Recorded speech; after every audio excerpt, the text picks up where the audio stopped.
Roma 1. Salam. Ayat yang pertama dari Paulus, hamba Kristus Yesus yang dipanggil menjadi rasul dan dikuduskan untuk memberitakan Injil Allah. Ayat yang kedua, Injil itu telah dijanjikannya sebelumnya dengan perantaraan nabi-nabinya dalam kitab-kitab suci. Ayat yang ketiga, tentang anaknya yang menurut daging diperdanakan dari keturunan Daud. Ayat yang keempat, dan menurut Roh Kekudusan dinyatakan oleh kebangkitannya dari antara orang mati, bahwa ia adalah anak Allah yang berkuasa, Yesus Kristus Tuhan kita. Ayat yang kelima, dengan perantaraannya kami menerima kasih karunia dan jabatan rasul untuk menuntun semua bangsa, supaya mereka percaya dan taat kepada namanya. Ayat yang keenam, kamu juga termasuk di antara mereka, kamu yang telah dipanggil menjadi milik Kristus. Ayat yang ketujuh, kepada kamu sekalian yang tinggal di Roma, yang dikasihi Allah, yang dipanggil dan dijadikan orang-orang kudus, kasih karunia menyertai kamu dan damai sejahtera dari Allah Bapa kita dan dari Tuhan Yesus Kristus. Paulus ingin ke Roma.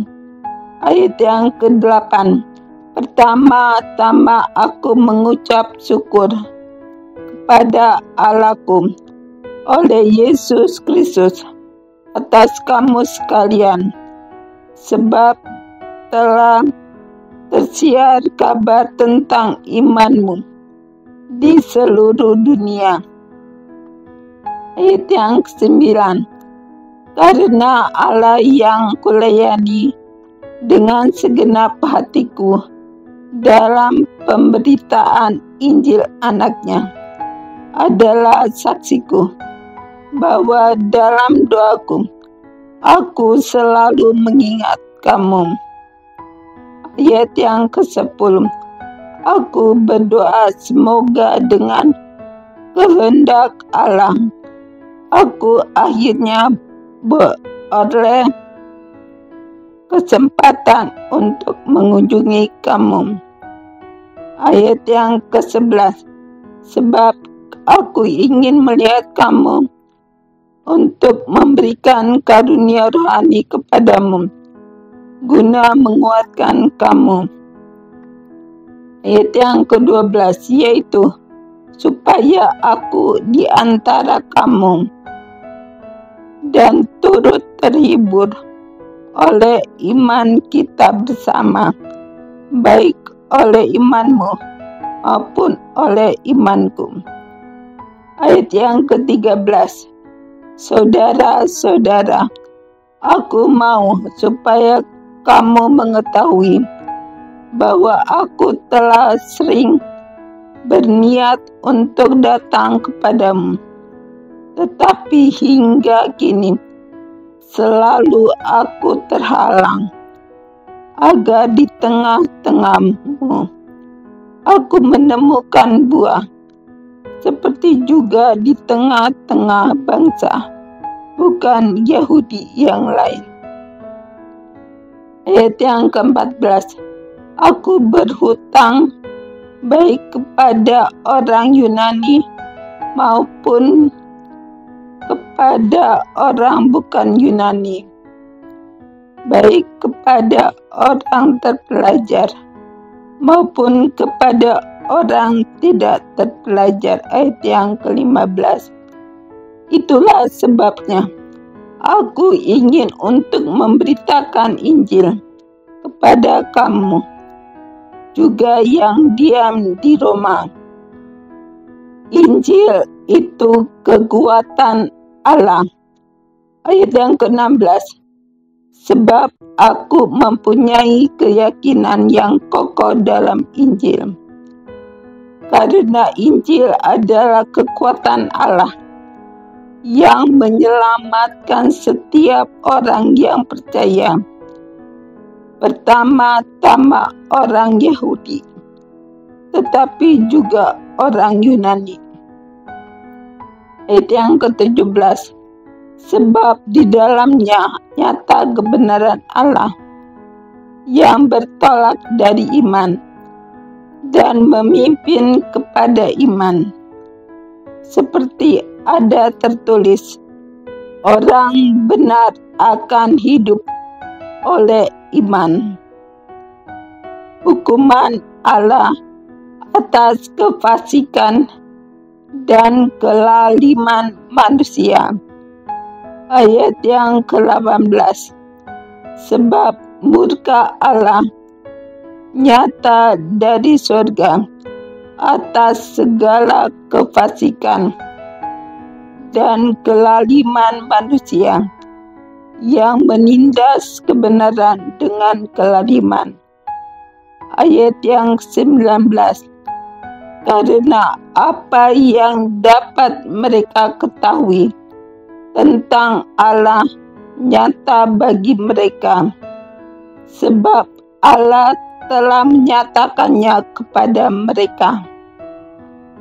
Ayat yang ke-20. Sebab apa yang tidak nampak daripadanya, yaitu kekuatannya yang kekal dan keilahiannya, dapat nampak kepada pikiran dari karyanya sejak dunia diciptakan, sehingga mereka tidak dapat berdalih. Ayat yang ke-21. Sebab sekalipun mereka mengenal Allah, mereka tidak memuliakan Dia sebagai Allah atau mengucap syukur kepadanya. Sebaliknya, pikiran mereka menjadi sia-sia dan hati mereka yang bodoh menjadi gelap. Ayat yang ke-22. Mereka berbuat seolah-olah mereka penuh hikmat, tetapi mereka telah menjadi bodoh. Ayat yang ke-23. Mereka menggantikan kemuliaan Allah yang tidak fana dengan gambaran yang mirip dengan manusia yang fana, burung-burung, binatang-binatang yang berkaki 4 atau binatang-binatang yang menjalar. Ayat yang ke-24. Karena itulah Allah menyerahkan mereka kepada keinginan hati mereka akan kecemaran, sehingga mereka saling mencemarkan tubuh mereka. Ayat yang ke-25.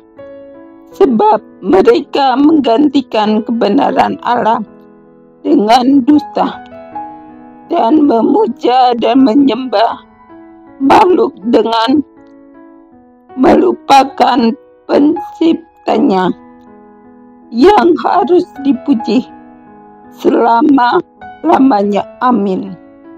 Ayat yang ke-26. Karena itulah Allah menyerahkan mereka kepada hawa nafsu yang memalukan, sebab istri-istri mereka menggantikan persetubuhan yang wajar dengan yang tak wajar. Ayat yang ke-27. Demikian juga suami-suami meninggalkan persetubuhan yang wajar dengan istri mereka dan menyala-nyala dalam birahi mereka seorang terhadap yang lain, sehingga mereka melakukan kemesuman laki-laki dengan laki-laki, dan karena itu mereka menerima dalam diri mereka balasan yang setimpal untuk kesesatan mereka.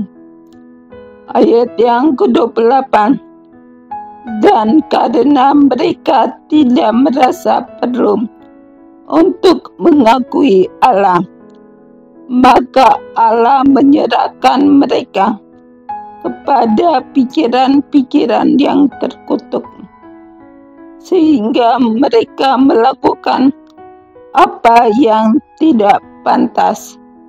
Ayat yang ke-29, penuh dengan rupa-rupa kelaliman, kejahatan, keserakahan, dan kebusukan, penuh dengan dengki, pembunuhan, perselisihan, tipu muslihat, dan kefasikan.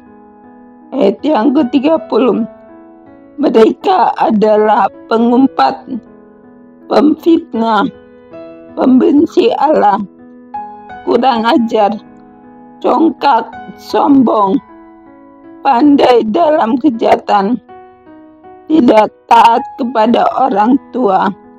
Ayat yang ke-31, tidak berakal, tidak setia, tidak penyayang, tidak mengenal belas kasihan. Ayat yang ke-32, sebab walaupun mereka mengetahui tuntutan hukum Allah, yaitu bahwa setiap orang yang melakukan hal demikian patut dihukum mati, mereka bukan saja melakukannya sendiri, tetapi mereka juga setuju dengan mereka yang melakukannya.